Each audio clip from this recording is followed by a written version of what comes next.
Guys, जैसा मैंने आपको फर्स्ट व्लॉग में दिखाया था कि मैं अपने ननद के ससुराल गई थी। तो अभी उसकी शादी को साल नहीं हुआ है, तो ये उसकी पहली संक्रांति है। यहाँ पे लड़की के ससुराल में जो संक्रांति पे सामान दिया जाता है, तो वो लेकर हम गए थे। तो उसमें 5 के 6 बड़े-बड़े से ब्लैंकेट्स थे, जो होते हैं डबल वाले, तो वो लेकर हम गए थे। तो मुझे पता नहीं था कि ये सब क्यों दिया जाता है इतना। जैसे उसके कपड़े भी हो गए, मिठाइयाँ हो गई, जो भी संक्रांति पे यूज़ होता है खाने-पीने का। तो ये सारा कुछ हम लेकर गए थे और उसमें जो ब्लैंकेट्स थे, मैंने पूछा उससे कि ये कैसी, मतलब ये रिवाज इन ब्लैंकेट्स का, इतना सारे ब्लैंकेट्स का क्या यूज़ होता है? मैंने ऐसे ही नॉर्मल सी उससे पूछ लिया कि वो तो देना होता होगा, पर फिर भी मैंने ऐसे पूछ लिया कि क्यों?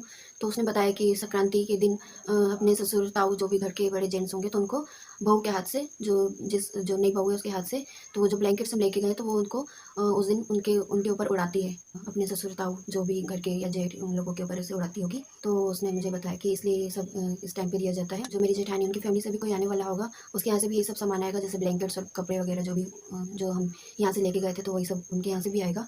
तो वो भी उस संक्रांति वाले दिन पापा जी को वो ब्लैंकेट उड़ाएगी, पापा को शायद, ताऊ को भी। बाकी इतना तो मुझे ज़्यादा पता नहीं है। हाँ, पर मेरे मायके से ये सब सामान नहीं आता है, क्योंकि हमारे यहाँ इस तरह का कोई रीति रिवाज नहीं है। बस यही थोड़ा बहुत जो मिठाइयाँ वगैरह, मूँगफली, रेवड़ियाँ, जो ये संक्रांति पे यूज़ होता है, बस यही सब दिया जाता है। और लड़की का सूट, ये सब रीति रिवाज तो यहाँ पे नहीं है।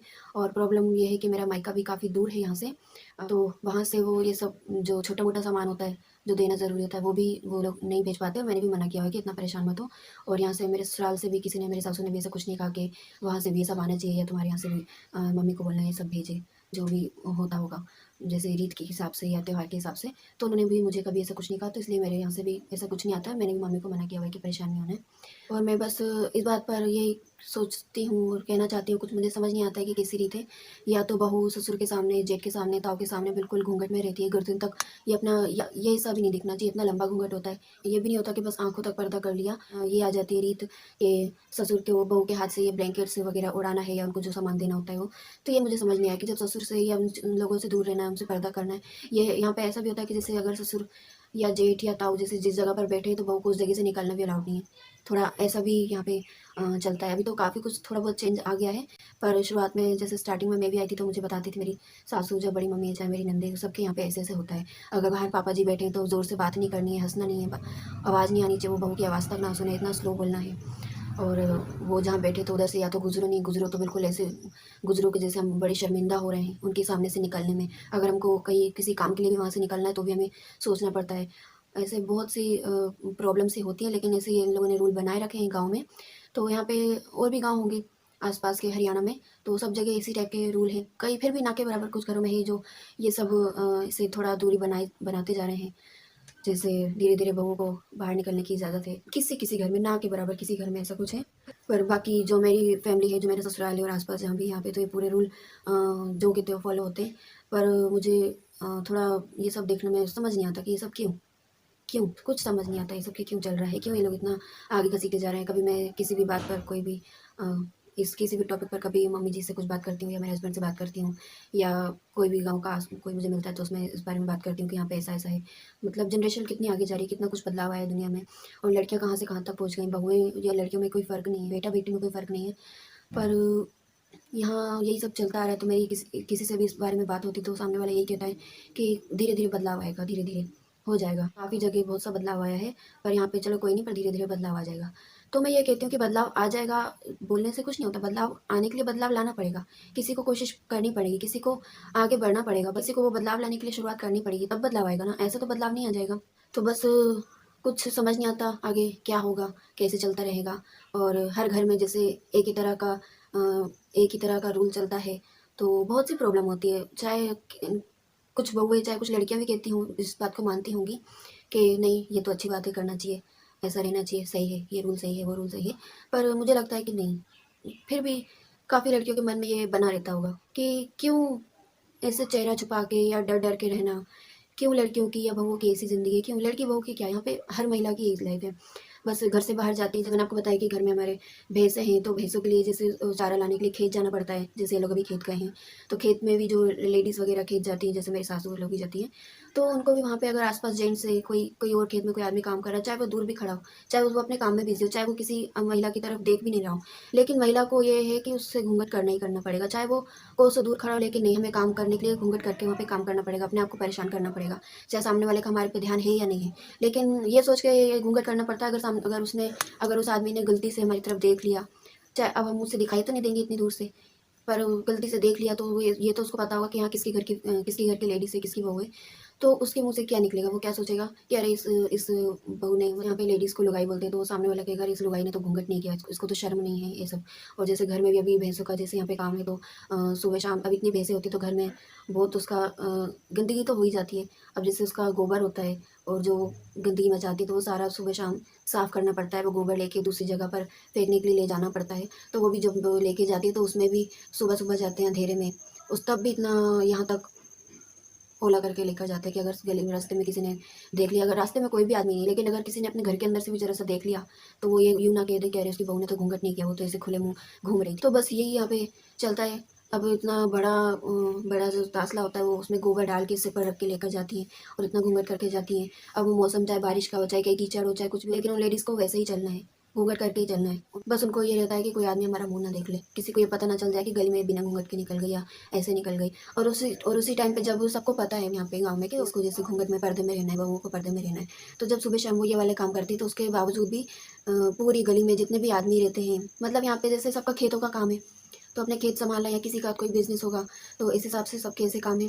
तो फिर कई लोग वेले रहते हैं, खेत के टाइम पे खेत का काम कर लिया, बाकी खेती है तो ऐसे ज़्यादा कोई दिक्कत नहीं है, पैसे तो आ ही जाते हैं, खेती का भी आ जाता है, सबका अलग-अलग खेती करने का तरीका होता है। अलग-अलग कमाई का साधन भी बनाए रखा है किसी ने खेती का। तो फिर बाकी दिन में या सवेरे या शाम काफ़ी जेंट्स जो इसके यहाँ गाँव में हैं, जैसे बड़े बुजुर्ग हो गए या कोई वैसे भी हो गया, तो सब नॉर्मल फ्री रहते हैं, वेले रहते हैं, तो बाहर कुर्सियाँ डाल के बैठे रहते हैं सारा दिन। कभी सवेरे निकल जाओ तब भी बैठे हैं, शाम को हो चाहे दोपहर को। तो जब ये उस टाइम जिस टाइम बहूओं का काम रहता है, जैसे उनको गोबर फेंकने जाना है या और भी काम रहते हैं बहूओं को, जैसे लेडीज़ को बाहर घर के बाहर निकलना पड़ता है, काम करना पड़ता है, तो तब भी वो इतना-इतना घूँघट करके, बिल्कुल फुल घूँघट करके अपना पूरा चेहरा छुपा कर जाती हैं, और वो आदमी गली में बैठे रहते हैं अपने-अपने घर के बाहर और उनको ऊपर से नीचे देखते रहते हैं। ये क्या है फिर? हुँ? लेकिन अब कोई बहू का चेहरा तो हम देख नहीं सकते, बहू ने चेहरा छुपा रखा है, लेकिन उसका चेहरा छोड़ के ऊपर से नीचे उसको पूरा ताड़ते हैं कि क्या उनके मन में रहता होगा। चलो हो सकता है, कोई नहीं, नॉर्मली देखते हैं, पर क्यों? उसे किसी को अपना चेहरा दिखाने का हक नहीं है, उसे किसी जेंट्स की तरफ नज़र उठाने का हक नहीं है। अगर गलती से किसी की तरफ नज़र उठा के देख ली, तो कह देंगे कि बहू को शर्म नहीं है, बहू आदमी की तरफ देख रही है। लेकिन उसी बहू को सारे आदमी ऊपर से नीचे घूर-घूर कर देखते हैं, सिर्फ़ उसका चेहरा छुपाया रहता है। अगर उसका ज़रा-सा भी चेहरा गलती से भी उसका घूंघट आगे-पीछे हो गया या ठीक से नहीं किया, ज़रा-सा भी उसका फेस थोड़ा-सा भी दिख गया, तो बस यही बातें होती है कि उसने ठीक से घूंघट नहीं किया, वो शर्म नहीं है, उसको कहीं आने-जाने में मतलब लाज लज्जा नहीं आती है, उसको तौर-तरीका नहीं है, इसका चाल-चलन ठीक नहीं है। बहुत सी तरह-तरह की बातें हो जाती हैं, सबके अलग-अलग विचार होते हैं। तो ये यहाँ की बातें हैं, यहाँ की सोच है लड़कियों के लिए, बहुओं के लिए, लेडीज़ के लिए। तो काफ़ी समझदारी की बातें करते हैं सभी लोग, बड़े बुजुर्ग होते हैं तो सोचते हैं, जो बात करते हैं तो उन्हें लगता है कि हमने ज़्यादा दुनिया देखी, हम ज़्यादा समझदार हैं, अच्छी बातें करते हैं। लेकिन उसके बाद फिर ये वाली जो बातें आ जाती हैं, तो ये कुछ कहीं समझ नहीं आता कि ये सब रूल क्यों हैं, किस हिसाब से बनाए गए हैं। जैसे कि अभी जैसे हमारा रिश्ता हुआ था, तो मुझे जैसे देखने आना था, या तो जो मेरे ससुर हैं वो मुझे देखने आए थे, और जैसे मेरी हमारे बड़े भैया की मैरिज हुई है, जो मेरे जेठानी जी हैं, उनको भी देखने गए थे, तो पापा जी, मामा ससुर हो गए, जो उनसे भी घूँघट होता है, तो उनको भी वहाँ भी, मुझे भी मेरे पापा और मामा देखने आए थे, और यहाँ भी इसको भी जब देखने गए थे, तो पापा, मामा और भी हमारे घर के जो जमाई हो गए, सासू भी गई थी। सासू को तो हमने ज़बरदस्ती भेजा था कि आप भी जाओ, वरना यहाँ पे ऐसे रूल नहीं होता है कि लेडीज़ को जाना है।